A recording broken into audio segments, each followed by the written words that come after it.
大家好，我係傻強。今日我哋要認真探討一個近日爆出嘅國際公共衛生議題——尼柏病毒。可能你聽到呢個名會有少少陌生，但呢個病毒其實早喺過去幾年已經多次喺南亞地區出現過。而今次2026年1月，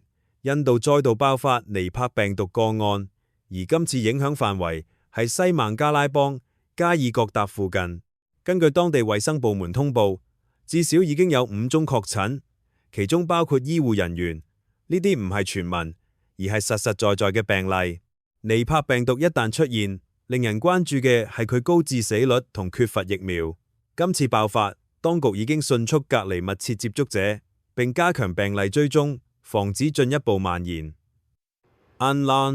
尼柏病毒屬於人畜共患病毒，主要天然宿主係果蝠，可以透過動物傳人，亦可以喺人與人之間透過體液傳播。正因如此，全球都高度警惕尼柏病毒嘅傳播潛力。而我哋今日就會深入拆解尼柏病毒係乜嘢，今次事件對印度同全球有咩啟示，以及過去歷史如何影響我哋對呢種病毒嘅態度。接住落嚟，我會同大家講下尼柏病毒嘅基本特質，同埋點解佢被世界衛生組織列為優先病原體之一。尼柏病毒最初喺1999年喺馬來西亞被發現，當時已經造成大規模疫情，同時導致人命傷亡，同埋畜牧業受到嚴重打擊。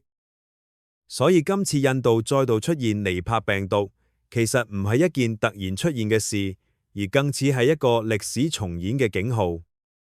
根據多位病毒學專家分析，尼柏病毒最令人擔心嘅地方，唔單止係佢嘅高致命率，而係佢嘅傳播途徑非常複雜。佢可以由果蝠傳播到家畜，再由家畜感染人類，而更關鍵嘅係喺某啲情況之下，尼柏病毒亦可以出現人傳人嘅情況。正因為咁，世衛組織一直將尼柏病毒列為優先監察病原體之一，即係話佢唔一定會大規模爆發，但一旦失控，後果可以非常嚴重。今次印度西孟加拉邦嘅情況，雖然目前確診數字唔算多，但已經有醫護人員受到感染，呢一點本身就足以令全球公共衛生系統提高警覺。因為歷史話我哋知，尼柏病毒最危險嘅地方，往往唔係第一波確診數字，而係後續有冇出現隱性傳播鏈。過去喺印度其他地區嘅案例入面，有時初期只係幾宗個案，但隨住照顧病人嘅家屬、醫護人員被感染，疫情就會突然擴散。亦正因如此，今次多個國家已經即時加強對嚟自印度旅客嘅健康監測，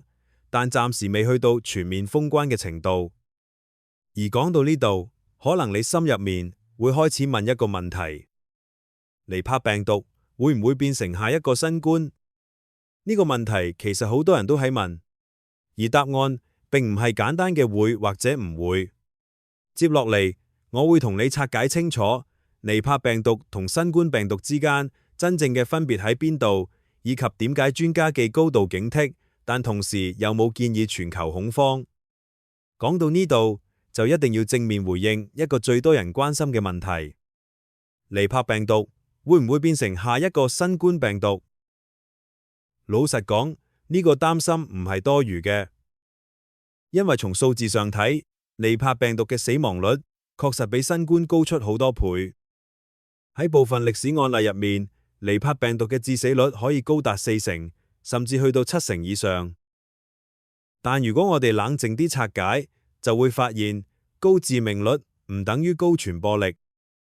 新冠病毒最致命嘅地方唔係佢嘅死亡率，而係佢可以喺病史好輕甚至無病史嘅情況下快速喺社區擴散。尼柏病毒就唔同，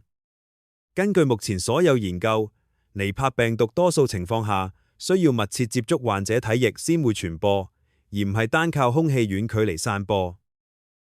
換句話講，尼柏病毒更似一隻危險但難擴散嘅病毒。佢對醫療系統要求極高，一旦出現個案，就必須即時隔離、追蹤、切斷接觸鏈。亦正因如此，過往尼柏病毒多次爆發，雖然造成嚴重傷亡，但始終未演變成全球性大流行。但呢度有一點，我覺得特別值得講。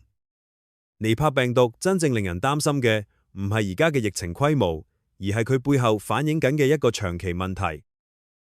隨住氣候變化、城市擴張、人類活動不斷侵入野生動物棲息地，人類同病毒之間嘅距離其實正不斷拉近。果腹本身唔係問題，但當人類同佢哋嘅生活範圍重疊，病毒跨物種傳播嘅風險就自然會增加。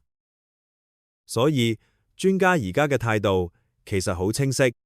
唔需要恐慌，但絕對唔可以輕視。